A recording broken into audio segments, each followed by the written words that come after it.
Hello and welcome to a video tutorial on iCal from edumats.ca. My name is Tyler Osborne and I'm going to show you how to use iCal today. So iCal is a calendar program that lets you schedule and invite other people to events. It works especially well if you use it in conjunction with your address book on your Mac. Every Mac comes with iCal. To find iCal, you can go to several different places. You can go to your applications folder here in the dock, and there it is right there. Or you can open up Finder, go into Applications, and then scroll down to iCal.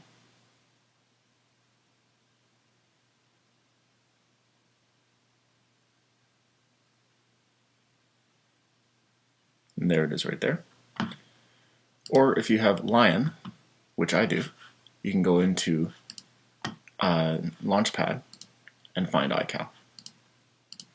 So I already have iCal open, so I'm just going to open it up right here. And as you can see, I'm an avid user of iCal.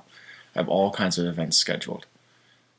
Now iCal has several different modes. It has a day mode, which you can see an individual day, and so today is Saturday and I had nothing scheduled for today. You can go by week, and here's my schedule for the week, including the time slots. So you can see how it's broken down by hour, and then you're able to actually schedule things in for blocks so that you get a visual representation. Or you can go by month to see the bigger picture, and then finally year. But this isn't really a feature that I use, the year. So let's go to month. So right here you can see that everything that I'm doing for the month. If I wanted to add in an event, I would just click on the day. So I can click on the Friday if I want, I can click on the Saturday, and if you want to add it, you just double click. And a new event is going to pop up. So I'm going to write an event in here.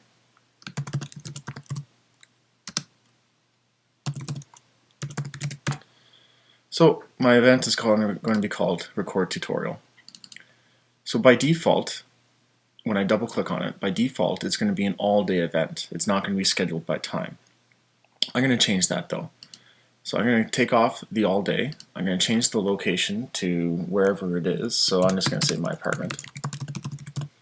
You could schedule it though so that it is an actual location. You could put it in an address if you wanted to. And then we're going to change the time. So I'm going to go from, I like this, 10 a.m. to 4 p.m. Let's say there. If it's going to be a multiple day event, then I can actually change it right here. Let's say I'm going on vacation. I can do from the 5th of November all the way to maybe November 30th. If I want it to repeat, I can do that as well. So if this is someone's birthday that I'm scheduling in, I would probably put it for every year, and I would also click the all day. If I'm sharing my calendar with other people, I can mark it as either busy or free, so if they are wanting to book me, they can do that. The calendar here, now I've set these up so I can mark the color that I want it to look like. So recording a tutorial, for me that is work, so I'm going to change it to green. Alert, if I want it to remind me, I can have it send me a message. I can send myself an email. I can actually automatically open a file so that I don't forget it. And invitees, this is where you can actually invite other people to your event. Now this only works if you have their email address in your address book. And every Mac comes with address book. I'll just show you the icon real quick. That's the address book right there. So if you've entered somebody's email into that address book, so for instance, I know my buddy Dan is there.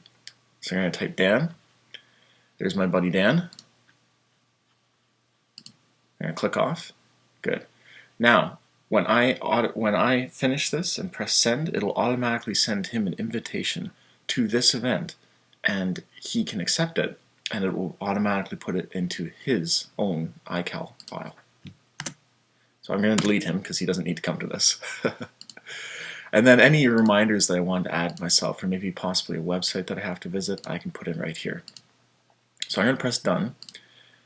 Now, as you can see, all day events, like this Nipissing classes that I have right here, it has a bit of a, it's almost like a square going right around it. That's how you can tell that it's an all day event. An event that is just for a specific time doesn't have that square or the circle going around it. So if I want to see what this looks like in detail, I can go to the week view. And as you can see, it's actually scheduled my entire time. Now, recording a tutorial doesn't take me nearly this long, so I'm going to actually reduce the time by clicking and dragging and bringing it up to about half an hour, because that's 1 hour. Okay, 1 hour. That's about how long it takes me. If I want to move it, I can just click and drag the entire event and move it wherever I'd like.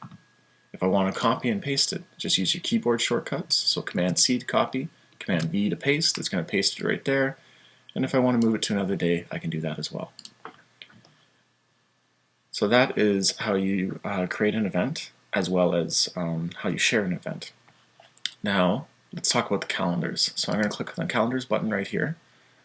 And here's all my calendars. If I want to add a calendar, let's see.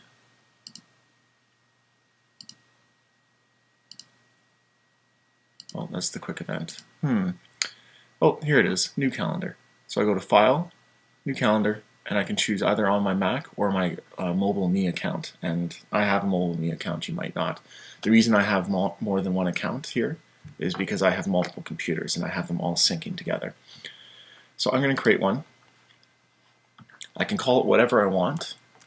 So let's call this Tutorials. So there's my tutorial. I have a new calendar. It has a new color as well. So now if I wanted to change the color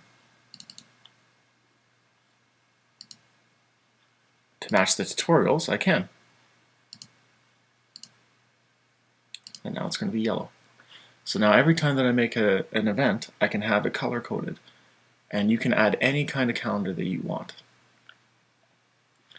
Now over here are reminders. It's kind of like a to-do list, and this will actually sync up with your iOS device if you're using iPods, iPhones, or iPads. So you can write yourself reminders either in those devices or in this device or in iCal, and they will sync between, so it's like a to-do list. So post tutorial.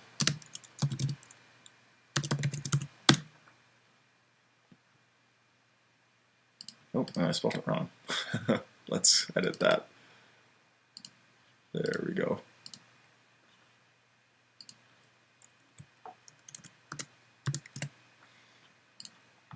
Good. I'm going to double click it and I'm going to change it to the proper color. In this case we'll go with school. And there. And now I have something on my to-do list. When I complete it, I'm going to hit the check mark and it'll actually disappear after a few days.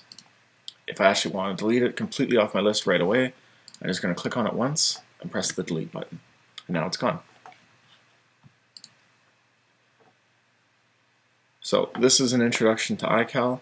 This gives you kind of an idea of what it can do. I personally use it all the time to keep myself organized.